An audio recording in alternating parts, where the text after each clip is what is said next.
Nah, Bro, ini kan daripada kita ungut-ungut kayak ini, gua dapat takon nah tentang bulan Zulhijjah ini kemuliaannya apa, Bro?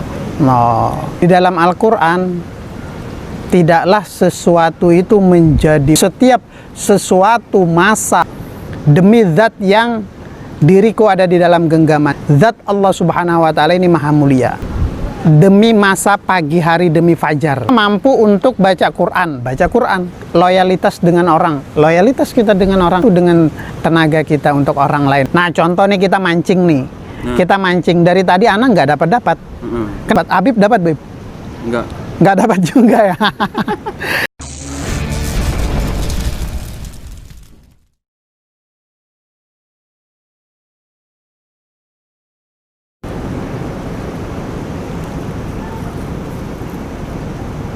Nah, Bro, ini kan daripada kita ungut-ungut kayak ini, gua dapat takon nah tentang bulan Zulhijjah ini kemuliaannya apa, Bro? No. Ini kita sekarang masuk bulan Zulhijjah. Subhanallah, bulan Zulhijjah ini sudah disebutkan oleh Allah Subhanahu wa Ta'ala di dalam Al-Quran yang berbunyi wal fajr wa layalin ashr. Wal fajr, di dalam Al-Quran tidaklah sesuatu itu menjadi mulia kecuali itu dibikin sumpah oleh Allah Subhanahu wa Ta'ala. Jadi setiap sesuatu masa ataupun yang lainnya dibikin sumpah, itu pasti menunjukkan lebih mulia. Contoh seperti Nabi kita Muhammad, biasanya dalam hadis beliau itu menandakan dengan sumpahnya apa? Walladzi nafsi biyadih, demi zat yang diriku ada di dalam genggamannya. Artinya demi Allah Subhanahu wa Ta'ala, berarti zat Allah Subhanahu wa Ta'ala ini maha mulia.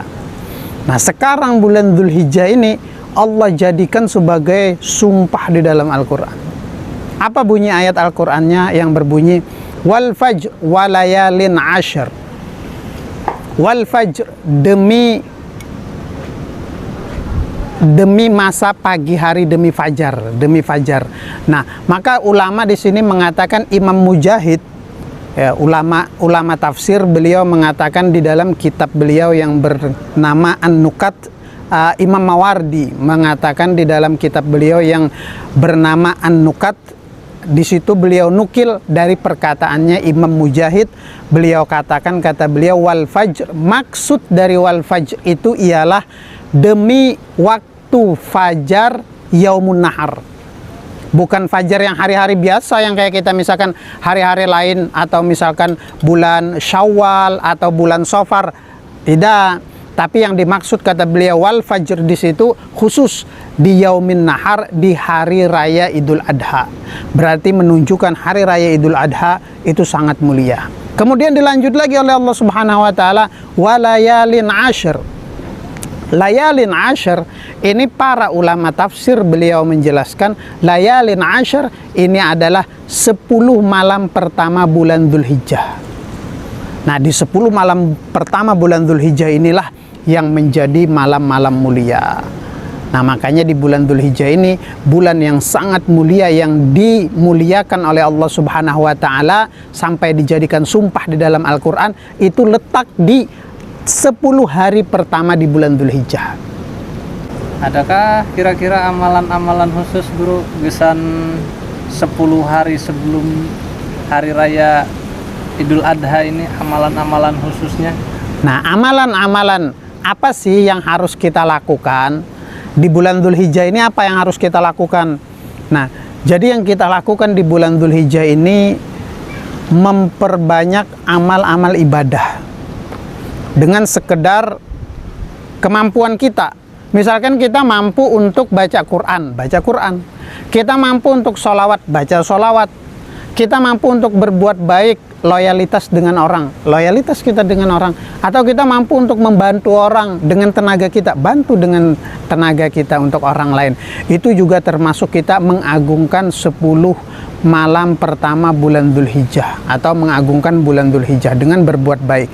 Dan kita harus meninggalkan sesuatu mungkarat.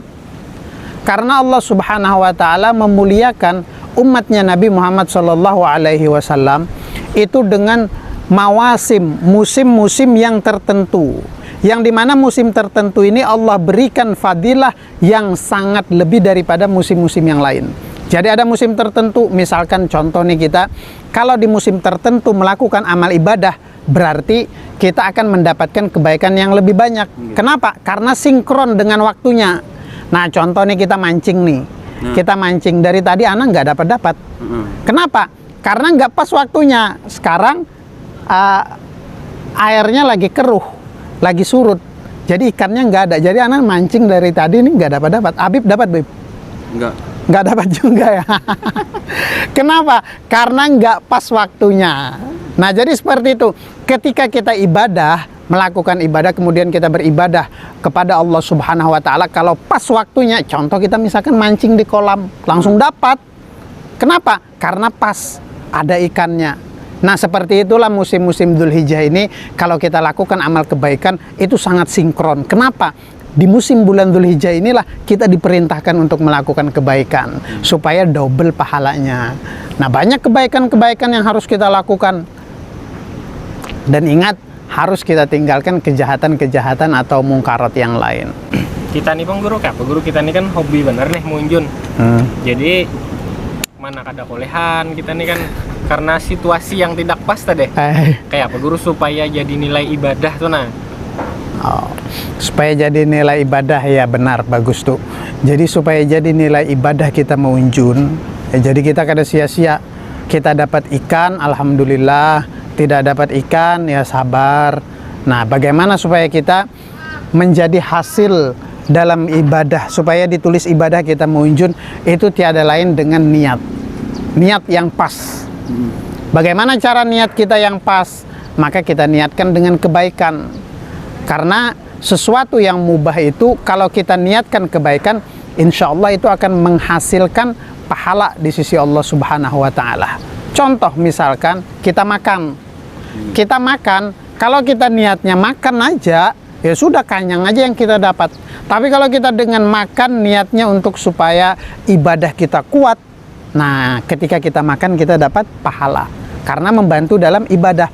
Nah seperti ini, kita lagi mancing, gimana supaya jadi nilai ibadah? Maka niatkan, banyak niat yang baik-baik. Kita berangkat dari rumah, keluar dari rumah untuk silaturahmi kepada saudara-saudara kita di sini. Kemudian untuk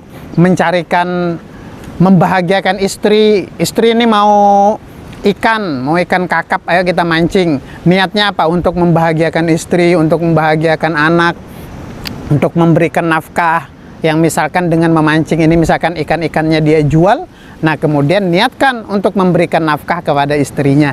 Insya Allah ketika dia mancing itu ditulis amal ibadah oleh Allah Subhanahu wa Ta'ala. Tapi ingat, sholat jangan ditinggal. Ya, kita mancing zuhur, asar, maghrib, isya harus sholat, karena itu kewajiban kita selama-lamanya.